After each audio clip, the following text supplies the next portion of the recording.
விடியற் காலை 4:30 மணி அளவில் சென்னை சில்க்ஸ் என்ற இந்த நிறுவனத்தில் தீ விபத்து ஏற்பட்டு இப்பொழுதும் அது எரிந்து கொண்டிருக்கின்றது. தகவல் அறிந்தவுடன் உடனடியாக தீயணைப்புத்துறை, காவல்துறை, சென்னை மாநகராட்சி, வருவாய்த்துறை மற்றும் பல்வேறு துறைகள் எல்லாம் ஒருங்கிணைந்து தொடர்ந்து தீயை அணைக்கின்ற அந்த பணியிலே ஈடுபட்டு கொண்டிருக்கின்றது. 2 ஸ்கை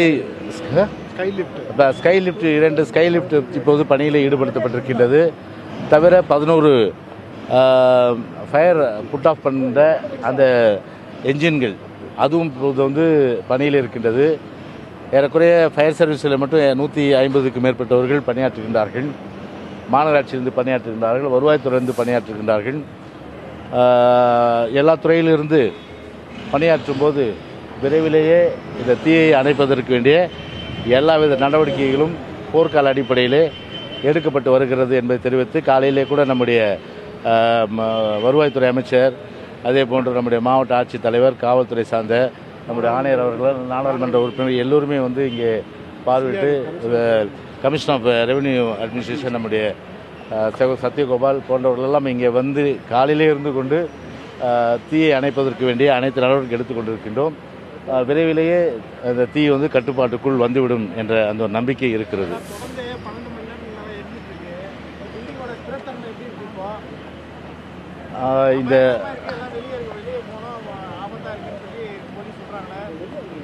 இந்த உங்களுடைய நலன் கருதி தான் காவல்துறை ஒரு முன்னெச்சரிக்கை அடிப்படையிலே சொல்லுகின்றது. கட்டிடத்துடைய ஸ்திரத்தன்மை இந்த நிலையிலே நான் கூற முடியாது.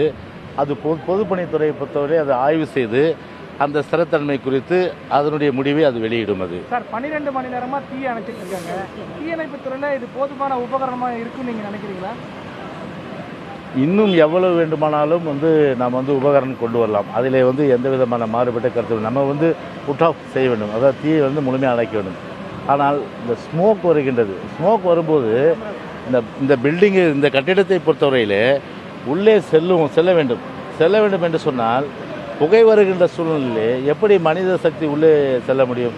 எனவே வெளியில் அந்த ஸ்கை லிஃப்டை கொண்டு எவ்வளவு தூரம் தண்ணி பீச்சடிக்க முடியுமோ அந்த அளவுக்கு தண்ணியை பீத்து அடித்து கொண்டிருக்கின்றோம். எனவே இன்னும் வாகனங்களோ இல்லை என்றால் மற்ற வசதிகளை தேவை என்றாலும் கூட உடனடியாக இங்கே கொண்டு தீயணைப்பதற்கு தயாராக இருக்கின்றோம். தீயணைப்பு துறையினர் உள்ள போக முடியாத சூழ்நிலை ஏற்பட்டிருக்குதா சொல்றீங்க? டி நகரை பொறுத்த வரைக்கும் நிறைய கட்டிடங்கள் இருக்கு. இந்த மாதிரி போக முடியாத சூழ்நிலையை மாற்றத்துக்கு எதனா ஆய்வு பண்ண போறீங்களா? கண்டிப்பாக தவறு யார் செய்தாலும் தயவுதாட்சி நின்று அம்மாவுடைய அரசு நடவடிக்கை எடுக்கும். ஏற்கனவே தீர்ப்பு இருக்கு. 14 கட்டிடங்கள் உரிமை மீறி கட்டப்பட்டிருக்கு. அதெல்லாம் இடிக்கணும், அதனுடைய கட்டிடத்துடைய அளவை குறைக்கணும் அப்படின்னு சொல்லிட்டு அதுக்கு என்ன ஒரு நடவடிக்கை எடுக்கல? அதுக்கான நடவடிக்கைகளை எடுக்க ஆரம்பிக்க போறீங்களா? எப்படி சார்? இந்த கேள்வியை பொறுத்தவரை இப்போது நாங்கள் தீ அணைக்கின்ற வேலைக்காக நாங்கள் இங்கே அதை மேற்பார்வையிட்டு பணிகளை துரிதப்படுத்த தேவையான ஆலோசனைகள் வழங்கி அவ்வப்போது பணிகள் துரிதப்பட்டு வருகின்றது.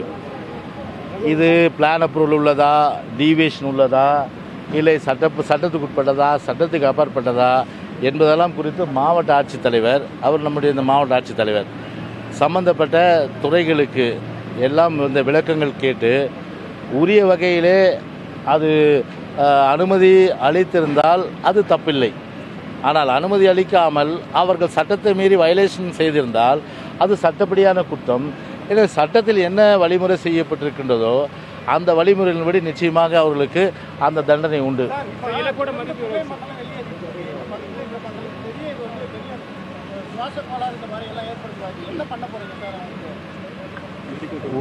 இங்கே முடிஞ்ச அளவு எவ்வளவு தூரம் சீக்கிரம் தீ அணைத்து புகையை கட்டுப்படுத்த முடியுமோ அந்த அளவுக்கு பணியை துரிதப்படுத்தியிருக்கிறோம். நீங்களே பார்த்துருப்பீங்க, கமிஷனர் எல்லாமே இங்கே இருந்து தான் இங்கே ஆப்ரேட் பண்ணிகிட்ருக்கோம்.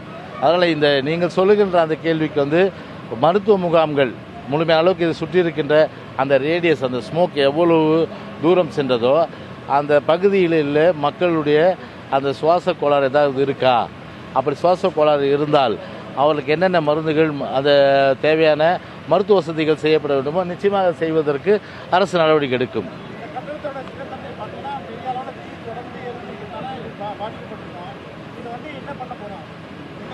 இல்லை அரசாங்கமே முன் வந்து இதை இடிக்குமா சார்? அதான் இப்போ ஏற்கனவே நான் குறிப்பிட்டவாறு பிளான் இருக்கா இல்லையா, பிளான் படி கட்டியிருக்காங்களா, டீவியேஷன் இருக்குதான்றத விசாரணை இருக்குது. அப்படி இருக்கும்போது இது நாளைக்கே வந்து இப்போ இந்த தீ வந்து இன்னும் 2 மணி 3 மணி நேரத்திலோ இல்லை எவ்வளோ சீக்கிரமோ விரைவுபடுத்தி இந்த தீயை அணைப்பதற்கு நடவடிக்கை எடுக்கப்பட்ட பிறகு நீங்கள் சொல்வது போல் அந்த கட்டிடம் வந்து ஸ்திரத்தன்மை இருந்தது என்றால் அதில் வந்து ஃபங்க்ஷன் பண்ணுறதுக்கு வழிவகை காணப்படும். இல்லை என்றால் அதை இடிப்பதற்கு வேண்டிய நடவடிக்கை தான் எடுக்கப்படும். அதை நீங்கள் நானும் சொல்லக்கூடாது. அது ஸ்டெபிலிட்டி வந்து பார்த்தீங்கன்னா அந்த டெக்னிக்கல் பர்சன் தான் சொல்ல முடியும். அதனால் அந்த டெக்னிக்கல் பர்சன் வந்து பிடபிள்யூ டிபார்ட்மெண்ட் அவங்க வந்து மக்கள் நலன் கருதி இங்கே வருகின்ற அந்த வியாபாரிகள் நலன் கருதி எல்லோட நலன் கருதி அந்த கட்டிடம் ஸ்திரத்தன்மை அதாவது ஸ்டெபிலிட்டி இருந்தால் இந்த கட்டிடம் அப்படியே வந்து கண்டினியூ ஆவதற்கு ஏற்படும். இல்லை என்றால் அதை இடிப்பதற்கு உண்டான நடவடிக்கை தான் எடுக்கப்படும். தீ அணைக்க கூட வசதி இல்லாத அளவில் இந்த கட்டிடம் இருக்கு. அதுக்கு வந்து கண்டிப்பாக பிடபிள்யூவும் சென்னை மாநகராட்சியும் அதே போன்ற வருவாய்த்துறை நிர்வாகம் நம்முடைய கலெக்டர் இருக்கின்றார்கள். எனவே இவர்களெல்லாம் போய் இன்ஸ்பெக்ட் பண்ணிட்டு அது வந்து ஸ்திரத்தன்மை இல்லைன்னா அதை இடிக்கிறது தான் வழி. அதில் எந்த மாறுபட கருத்தும் கிடையாது. நிறைய இருக்கு, அது போன்ற இடங்கள்லாம் இது போன்ற வணிக வளாகங்கள்லாம் இருக்கு. இதுக்கு தீ தடுப்பு நடவடிக்கைகளுக்கு என்ன அரசாங்கம் எடுத்திருக்கோம்? அது மட்டும் இல்லாம இந்த மாதிரி பெரிய நெருக்கடியான இடங்கள்ல தீ விபத்து ஏற்பட்டா அதை உடனே போய் அணைக்கிறதுக்கான வழிவகைகள் சாத்தியக்கூறுலாம் அரசுகிட்ட இருக்கா?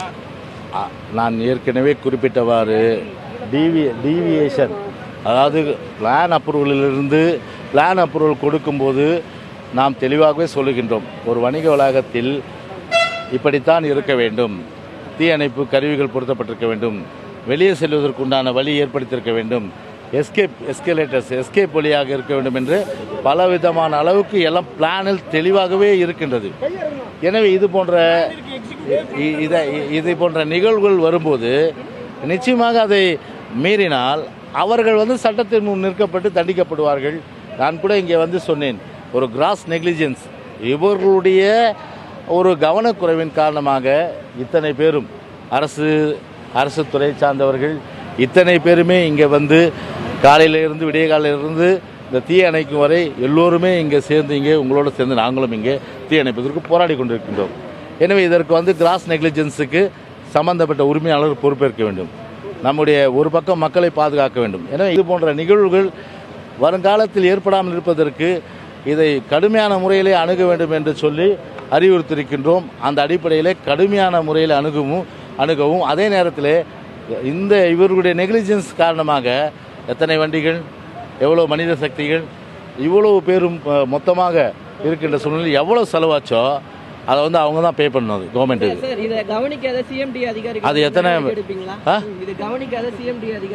நிச்சயமாக இந்த பிளான் கொடுத்து அது அப்ரூவல் படி கட்டியிருந்து அதன் அடிப்படையிலே வந்து பிரச்சனை இருந்தால் பிரச்சனை இல்லை. ஆனால் பிளான் வாங்கிவிட்டு அதில் வந்து டீவியேஷன் அதாவது மாறுபட்ட ஒரு வகையில் வந்து இவர்கள் கட்டிடம் கட்டியிருந்தால் அதற்கு கட்டிடம் அந்த யார் உரிமையாளரோ அவர் பொறுப்பாவார். இதை கண்டுக்காமல் இருந்த அதிகாரிகளும் பொறுப்புடைமை ஆக்கப்படுவார்கள், அவர்களும் வந்து தண்டிக்கப்படுவார்கள்.